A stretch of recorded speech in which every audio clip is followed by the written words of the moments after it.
عالم چې ساروی چې دی ساروی دا چې کله موږ ذبح کړو حلال کړو غوښه مخکې چې کوم دی نو وخورو سرمن یې پاتې شي نو دا سرمن به څنګه پاکو صحیح ده نو د سرمن چې دی خپله طریقه ده دباغت ورته ویلی کېږي څه ورته وایي دباغت نو چې کله سرمن له دباغت ورکړی شي هغې نه بعد دا پاکه شي دباغت څه ته وایي دباغت یعنی طریقې څه ده نو کیمیکل هم میلاویږي دې دپاره خاص قسم کیمیکل یا پې ولګي او سرمن پاکه شي یا چې دی نو مطلب غرمو ته کېدي غرمو په وجه باندې هم پاکېږي او دریم دا طریقه چې مالګه والګه وله ورکړي بس په هغې سره هم پاکېږي نو چې کله سرمن پاکه شي نو بیا یې استعمالولی شي بیا به ځان ته ټپ جوړ کړي اوبه به کې اچوه اوبه هم پاکې رسکې نور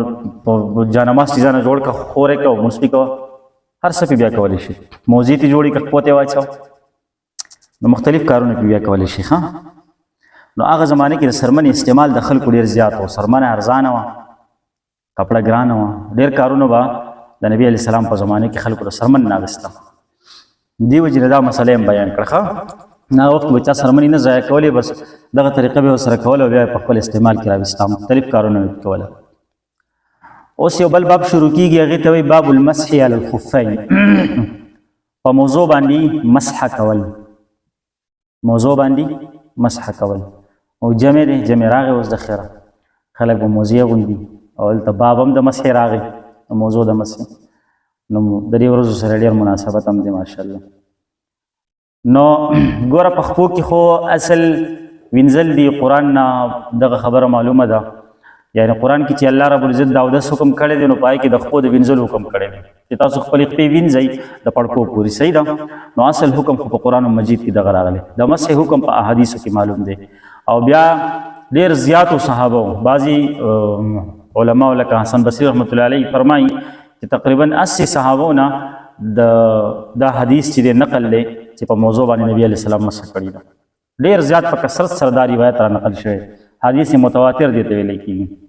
نو په دې وجه باندې چې دی نو فقهاو ویلي دي چې په موضوع باندې مسح جایز ده په موضوع باندې مسح جایز ده دا خو یو مسله شوه په موضوع باندې مسح جایز ده دویمه مسله دا ده چې په موضوع باندې مسح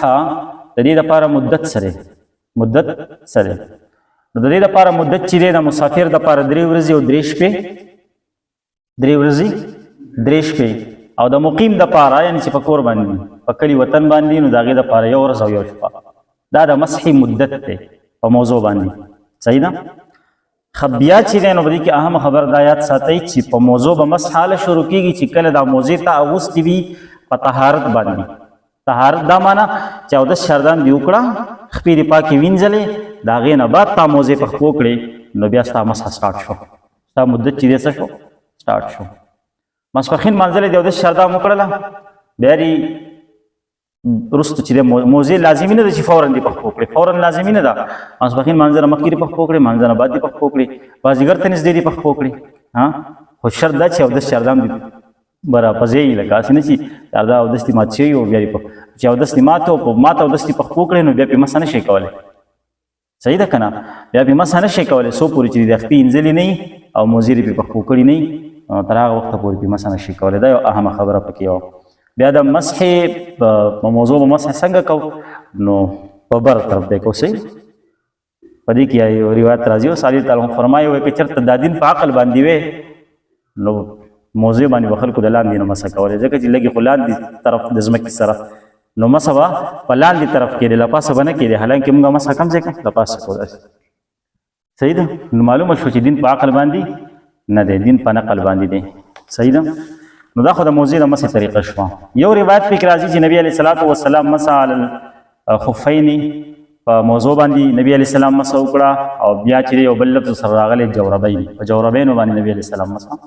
وکړه دا انتهایی اهمه مسله ده جوربین چې دی نو په دې کې فقهاو ډېر تفصیل کړی مختصر یو څو خبرې ته کومه چې بس صرف په سمجھ کې مسله راشي جوربین د دې مختلف قسمونه فقهاو بیان کړي دي او دا قسمونه ځکه بیان کړي دي چې هغه وخت یې کتلي دي په هغه وخت کې څه صورتحال و نبي علیه السلام په زمانه کې څنګه صورتحال و د جورابو کیفیت څنګه و د هغې په وجه باندې دا تقسیم کړی دی. صحیح ده. نو یو خو داسې جوراب وي چې هغه باندې لاندې هم سرمن لګېدلي وي، له پاسه کې هم سرمن لګېدلي، یعنې لږ کپړه پکې هم استعمال شوي او زیات تر سرمن استعمال شوي. دې ته یو قسم د جورابو دا شو. جورابین منعلین ورته ویلی کېږي. نو په دې خو بالاتفاق مسه جایز نه دي، دا خو داسې ده لکه په موضوع چې مسه کوي. صحیح ده.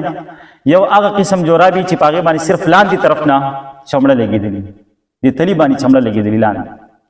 نو په داسې جورابو باندې مسه کول جایز دي، دا هم صحیح ده. او یو داسې قسمه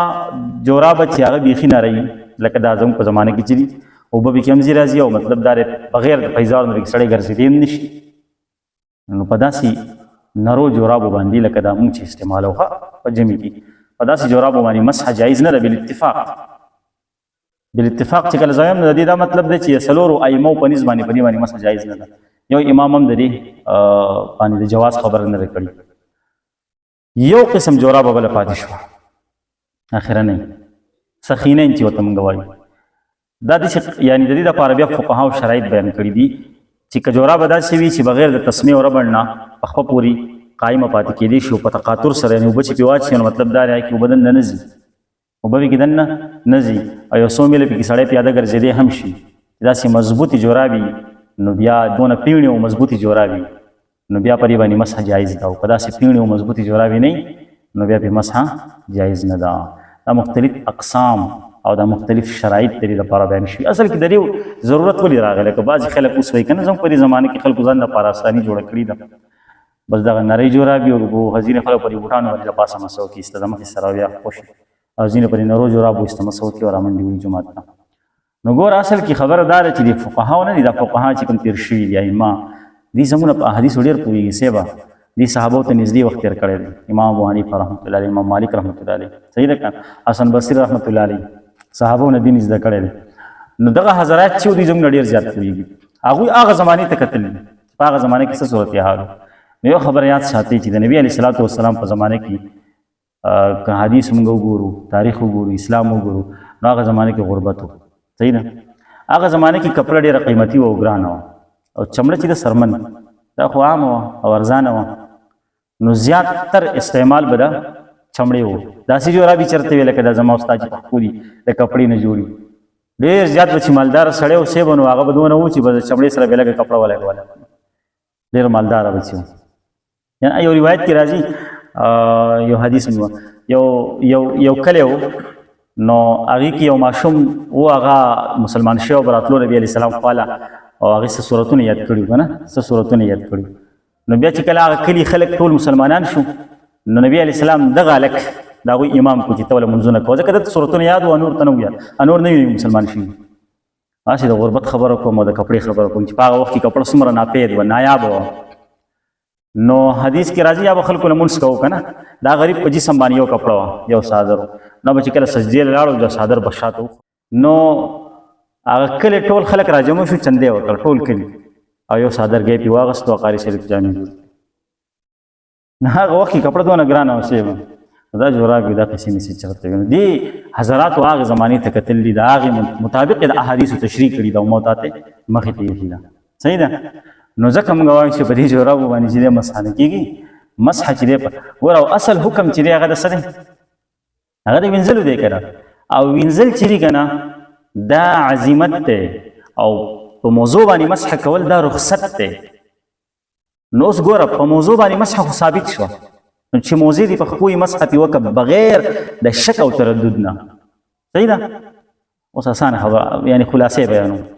موضوع سره دي نو مسح پې وکړه بغیر د شک نه، چې موضوع سره نشته، جورابې دې په خپو دي او درته پته ده چې یاره ائمو د ټولو اتفاق دی چې په دې جورابو مسح نه کېږي. او که چېرته دوه درې کسان یو څلور کسان چې دي هغه وایي چې یاره مسح کېږي، یو طرف ته ټوله دنیا وایي نه کېږي، او بل طرف ته یو څو کسان چې دي هغې ځان ته اساني جوړه کړې وایي مسح پې کېږي. نو ته اوس عقلمند سړی، هوښیار سړی، پوهه یې په دې خبره، د الله بنده د جورابو باندې مسح کېږي نه کېږي، په دې کې خو مسله راغله، اختلاف راغی. د دې هر څه نه ځان بچ که، دا جورابې وباسه، خپې وینځه، په دې د ټولو اتفاق دی چې اودس دې وشو، چاردام دې وشو، خبره ختمه، مونځ دې وشو، تا به هم زړه مطمئن شي، اطمینان به دې راشي، او خبره به هم ښه مسله به عمل شي.